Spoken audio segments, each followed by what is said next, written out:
Dit is Kanskracht, de podcast over sociaal werk en kinderopvang. Een idee van MIC en PIW Groep.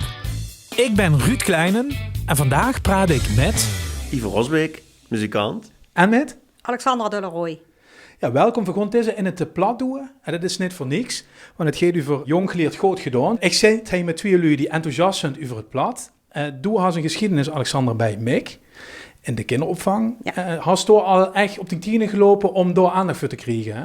Ja, daar hebben we heel veel tijd en aandacht aan besteed. We hebben ook al met vaak online natuurlijk in teamverband gesproken met heel veel pedagogisch medewerkers. Van wat heb je nu van ons nodig?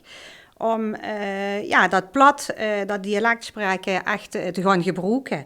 En hoe loopt je er tegenaan? Wat zijn dingen die je tegenhouden om dat te gaan doen? Dan denk ik, maar even voor de vuist weg, er moest natuurlijk lui die daar werken gaan, die er ook al gaat met hand, want die brengen het over. Ja, ja. Zijn die er dan genoeg?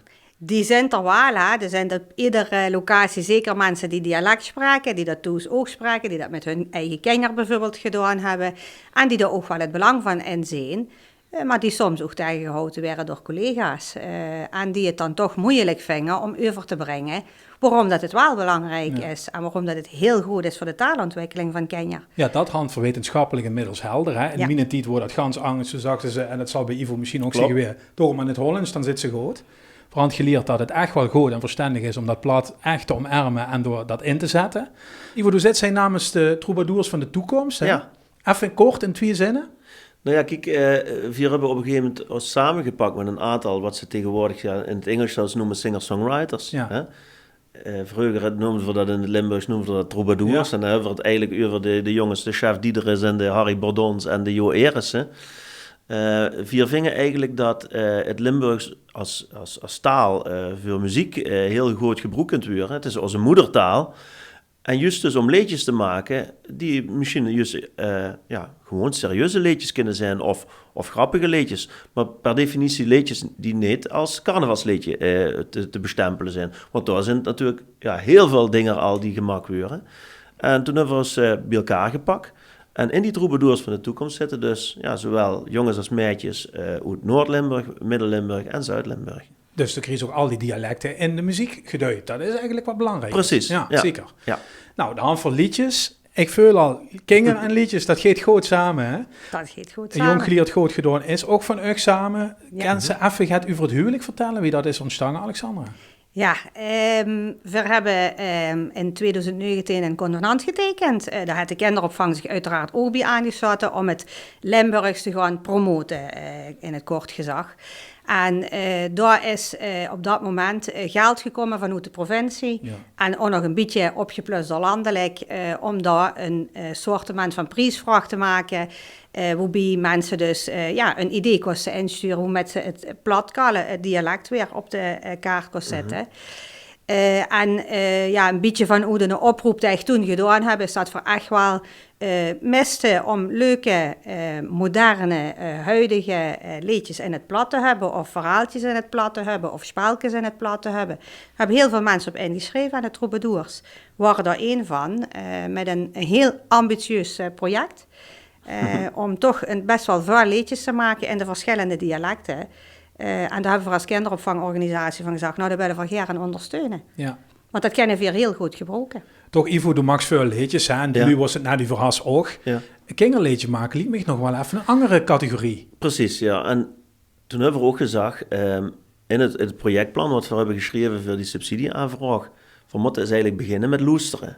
En met loesteren bedoelen we dus dat we zelf naar die locaties zijn gegaan van MIC. En daar zijn gewoon, en ook bij spelenderwijs natuurlijk. En daar zijn we eigenlijk eens met de kinderen in de middag bijeen gaan zitten. En eens met die begeleidsters gaan kallen. Ja, wat zijn nou thema's die hier van toepassing zijn? Over wat voor kinderen hebben we het? Hè? Kijk, want ik heb zelf al kinderen, ik heb 2 kinderen. Die hebben ook op een kinderopvang gezeten en op een legerschool. Maar dan mag ze dat eigenlijk toch als vanuit een zijlijn als ouder met. En niet als liedjeschrijver. Ja. Nou, en 4 komen er gelijk eigenlijk al achter dat wat we normaal doen, maak voor een liedje van 3 minuten, dat in veel gevallen voor zo'n toepassing in een kinderopvang eigenlijk al veel te lang is. Ik moest eigenlijk hele simpele, korte liedjes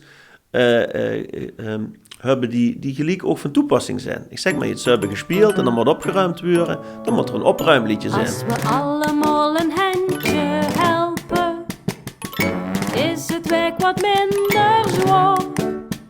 Als we allemaal een handje helpen, zien we straks veel vlotter klor, echt waar. Of innen is jarig, dan moet er een verjaardagsliedje zijn.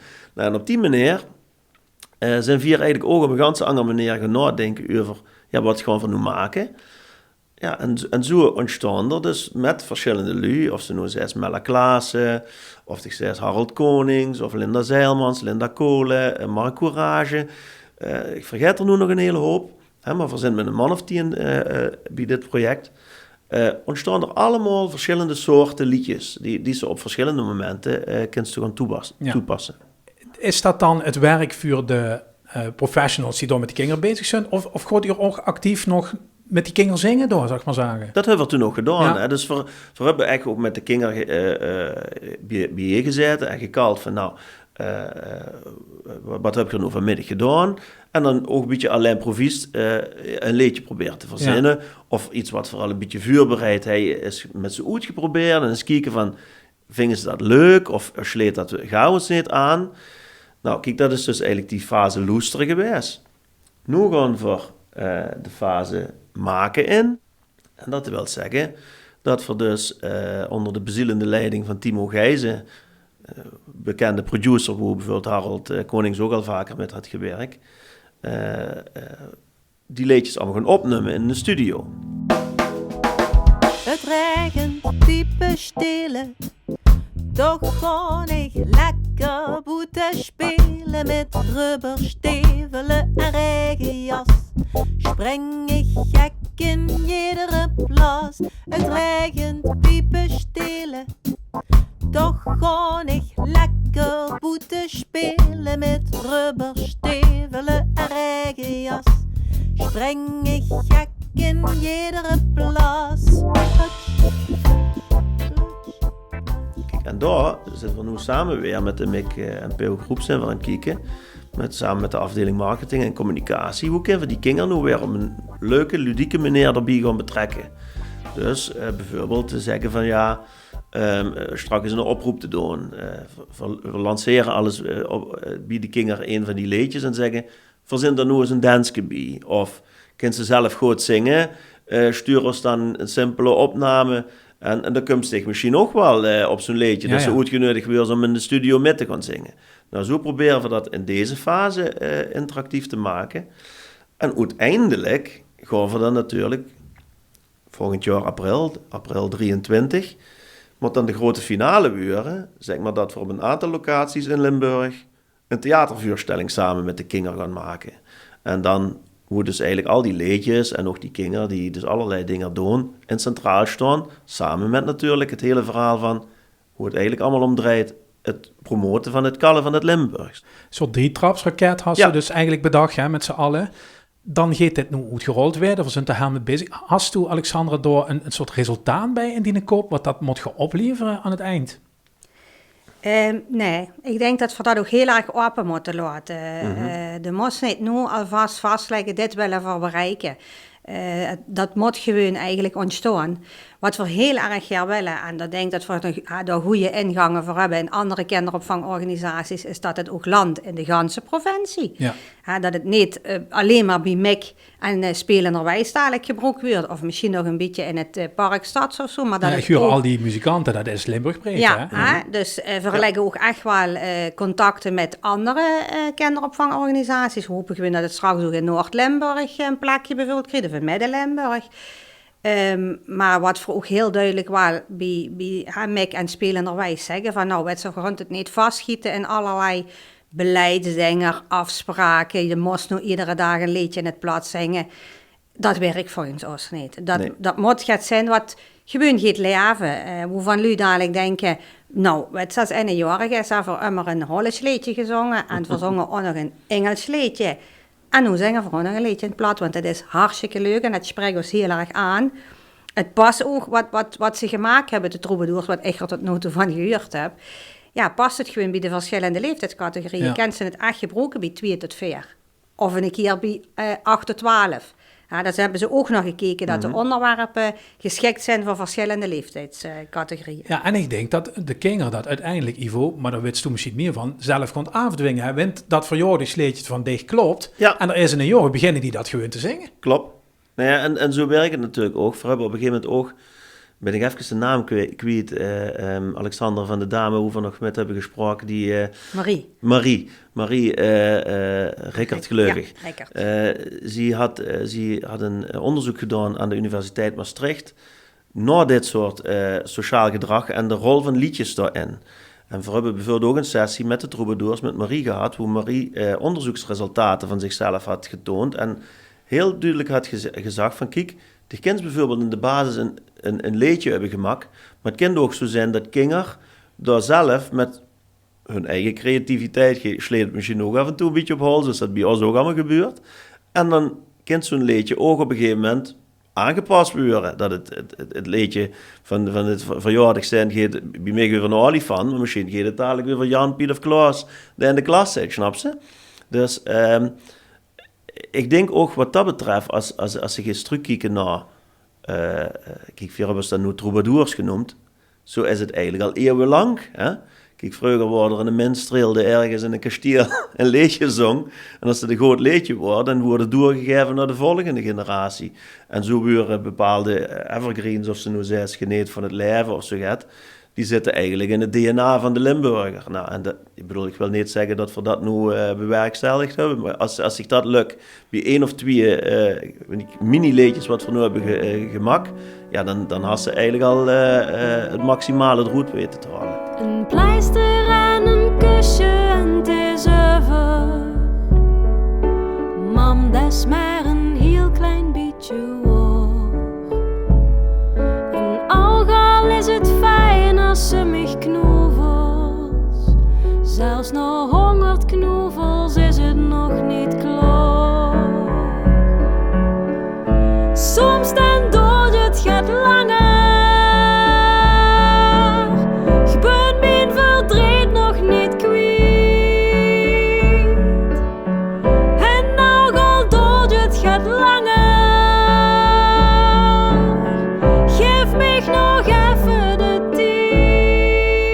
Dat zijn muzikanten, dat zijn creatieve, leuke lui met ideeën en die willen gaat.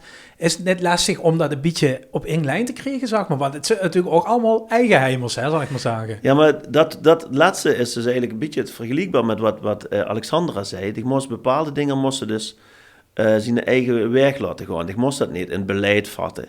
In ons geval heb ik ook juist gezegd, de verschillen die er zijn, niet alleen in de klank van het dialect, maar ook in de verschillen van de opvattingen van een songwriter, die moesten eigenlijk ook kunnen huren. Kijk maar, Marc Courage bijvoorbeeld met zijn Baruchko had allerlei elementen erin van blaasmuziek en oorspronkelijke elementen.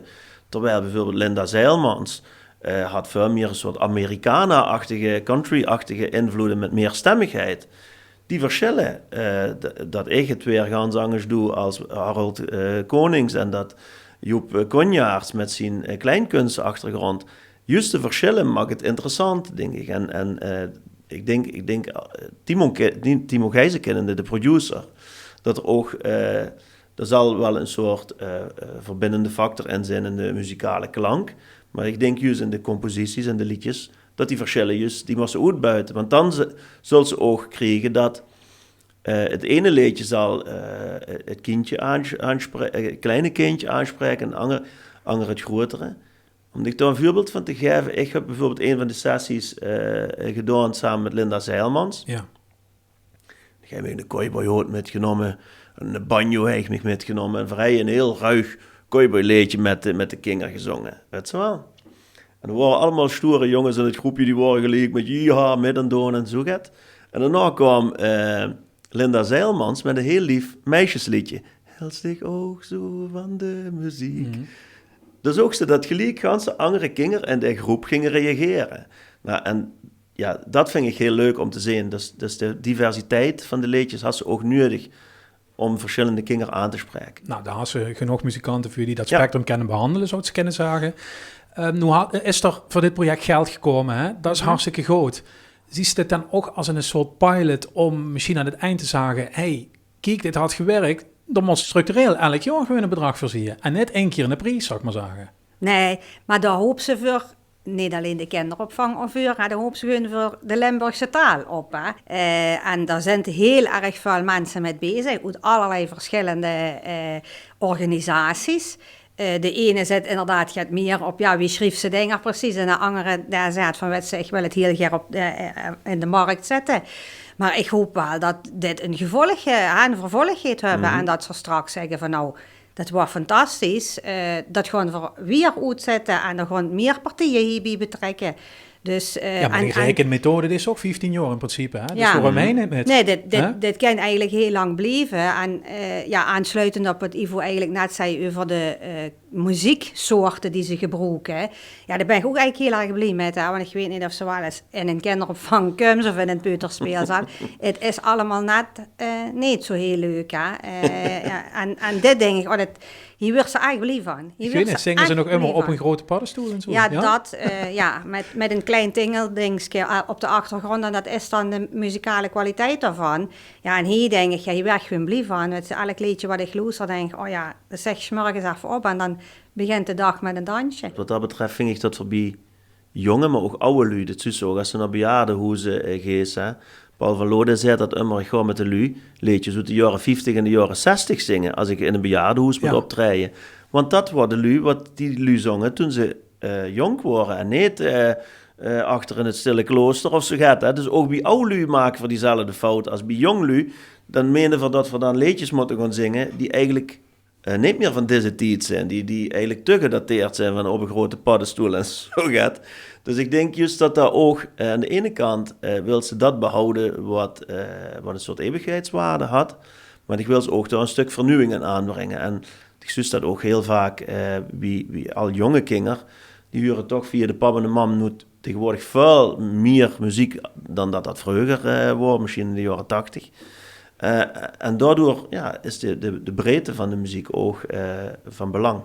Wat er trouwens wel nog een belangrijke bij is, als we toch over die ontwikkelingen gaan, is, we hebben het ook bijvoorbeeld heel duidelijk gehad over welk medium gaan ze straks kiezen om die liedjes bij de kinderen te krijgen. Hè? Want vroeger zouden we via een cassettebandje of zo. Een cassettebandje of een cd'tje of een LP is misschien nu onder de muziekliefhebbers ook gehad. Maar ik moest natuurlijk naar een medium gaan wat heel erg toegankelijk is. Daarom hebben we gelijk al in het projectplan gezegd, we moeten dus met name op YouTube te vinden zijn, op de digitale diensten als de Spotify's moeten te vinden zijn.